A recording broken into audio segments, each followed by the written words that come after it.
सभी लोगों ने कल शेफाली एक्ट्रेस की न्यूज़ के बारे में पढ़ा होगा, जिनको 44 इयर्स की एज में ही हार्ट अटैक आ जाता है।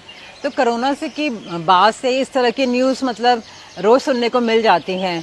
कोरोना में मीडिया ने एक इस तरह का फियर फैलाया कि जिसको नॉर्मल फ्लू भी बोला जा सकता था, मगर उससे कितने ही लोग मारे गए। और उसके फिर फार्मास्यूटिकल्स कंपनीज का रोल आता है। उन्होंने इतनी जल्दबाजी में एक वैक्सीन लॉन्च करी कि उसको वैक्सीन लगाने के बाद आए दिन लोग बाग खड़े खड़े ही मर रहे हैं। प्रॉब्लम यहाँ आती है कि आज हम लोगों की रीजनिंग पावर बिल्कुल ख़त्म हो गई है।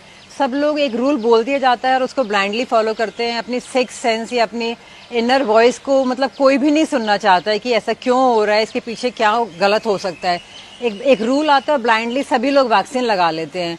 और अगर हम लोगों ने वैक्सीन लगा भी लिया तो इसके बाद हम लोगों ने कोई सर्वे भी नहीं किया कि how this vaccine is affecting, इस वैक्सीन से कोई नुकसान तो नहीं हुआ जिससे हम लोग आगे इसका ध्यान रखें। मगर सिर्फ हमारी टीम ने इंडिया में ये सर्वे किया और मैंने खुद 10,000 लोगों से, हम लोग जगह जगह स्कूल्स में गए, कॉलेजेस में गए और हम लोगों ने ये पता करने की कोशिश करी कि वैक्सीन के बाद उन लोगों को क्या फील हो रहा है। तो बहुत सारे लोगों ने अपनी अपनी प्रॉब्लम्स बताई। किसी को हेयर लॉस की प्रॉब्लम थी और लेडीज़ को तो, गर्ल्स को स्पेशली सबको पीसीओडी की प्रॉब्लम्स हैं, उनको मेंस्ट्रुएशन में प्रॉब्लम आ गई हैं। लड़कों ने भी बहुत ज़्यादा बोला कि उनको इरेक्टाइल डिसफंक्शन है और सेक्सुअल ड्राइव लोगों में बहुत कम हो गई है। इस तो कहीं ना कहीं मेरे को मतलब कंक्लूसिवली ये लगा कि हमारे सेक्सुअल ऑर्गन्स पे अटैक किया गया है इस वैक्सीन के थ्रू। इसीलिए जब दोबारा से कोरोना आया, HMPV आया या मंकी पॉक्स आया, तो हम लोगों ने बहुत सारे एक्सपेरिमेंट्स किए। जब कोरोना पर तो मैंने कुछ वेजिटेबल्स पर, कुछ पेट डॉग्स पर, कुछ एनिमल्स पर भी एक्सपेरिमेंट करे, उन पर भी कोरोना पॉजिटिव आया। और जब मंकी पॉक्स आया था तो मैंने खुद पर अपने 50 सैंपल्स कराए थे और उनमें से एक सैंपल पॉजिटिव आया था। और इवन अखबार में भी क्लिपिंग निकला था कि डॉक्टर नमिता बनी दुनिया की पहली मंकी पॉजिटिव महिला डॉक्टर।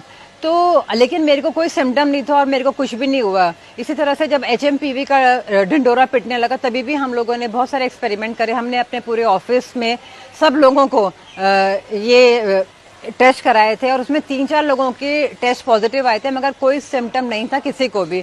तो कंक्लूसिवली डॉक्टर BRC ने एक बुक लॉन्च करी थी कि ये प्रोबेबिलिटी है, अगर आप कोई भी 50 टेस्ट 100 टेस्ट कराएंगे तो 10 में से एक टेस्ट पॉजिटिव ही आएगा।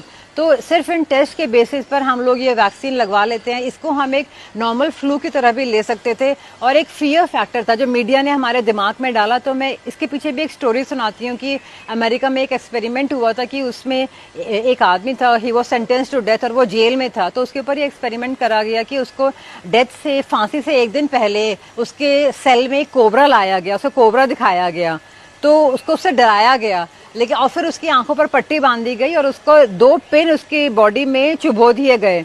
तो इंस्टेंट उसकी डेथ हो गई। और जब उसका पोस्टमार्टम हुआ तो उसके ब्लड में वेनम का, उसी कोबरा का वो मिला, पॉइजन। तो कहने की बात यह कि हमारे माइंड ने ही वो पॉइजन सेक्रेट कर लिया डर के मारे।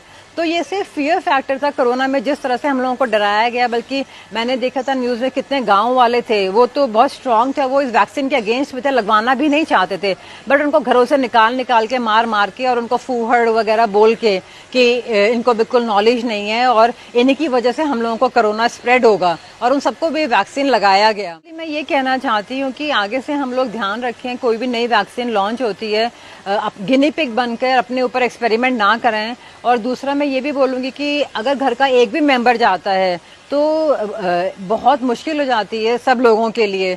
तो हम लोगों को किसी चीज़ की वेट नहीं करनी है, किसी अनहोनी हमारे घरों में घटे इस चीज़ की वेट नहीं करनी है। प्लीज़ सबसे रिक्वेस्ट है कि एक बार 40 डेज़ का डिटॉक्सिफिकेशन प्रोग्राम करें। खाने पीने से अपनी बॉडी को जितना क्लींजिंग कर सकते हैं, क्योंकि एक्टिव फेज में तो कुछ समझ नहीं आता है, बॉडी दिमाग काम नहीं करता क्या करें क्या ना करें। बट जब तक आप हेल्दी हैं तो उस समय का फ़ायदा उठाएं और अपनी बॉडी का एक डिटॉक्सिफिकेशन प्रोग्राम करें और बॉडी में जो भी टॉक्सिन्स हैं उनको एक बार फिर से क्लीनिंग करें। Thank you.